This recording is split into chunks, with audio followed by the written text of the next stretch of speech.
সোজা বাংলা, বাংলাদেশের 64টা জেলায় আমার দেখা শেষ। তো আমার এই সফরে আমার সাথে কেউ ছিল বা না ছিল, ডাজন্ট ম্যাটার, এইটা অবশ্যই বন্ধুর মতো ছিল। এটা এমন একটা জিনিস যেটার সাথে গুরুত্বপূর্ণ কয়েকটা ব্যবহার্য জিনিস আছে। এই যে দেখেন, এ হচ্ছে আতশী কাঁচ। কোনো কিছু বড় করে দেখার জন্য তো এটা লাগেই, আগুন ধরানোর জন্য এটা লাগে, যদি আজ পর্যন্ত কাজে লাগে নাই। এর পাশাপাশি এইখানে আছে একটা আয়না। যে আয়নাটা দেখছেন, দিনের বেলা দূরের থেকে ফোকাস, মানে আমি যদি কোথাও হারায় যাই, সূর্যের আলো থেকে কোনো জাহাজ বা কিছুতে যেন ফোকাস দিতে পারি, এই আয়নাটা কাজে লাগে। হ্যাঁ, তারপর এখানে আছে ফ্ল্যাশ লাইট, রাতের বেলা দূরের মানুষকে দৃষ্টি আকর্ষণ করার জন্য এটা কাজে লাগে। তারপর এই যে এখানে আছে দিক নির্দেশক, আর এটা আছে টেম্পারেচার। আর সবচেয়ে বড় জিনিস হচ্ছে এই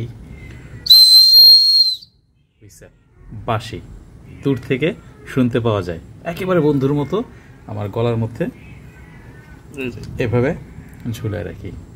দুর্দান্ত একটা জিনিস না? সবাই এটা সাথে রাখবেন, বা এই জাতীয় জিনিস সাথে রাখবেন যদি ভ্রমণে যান।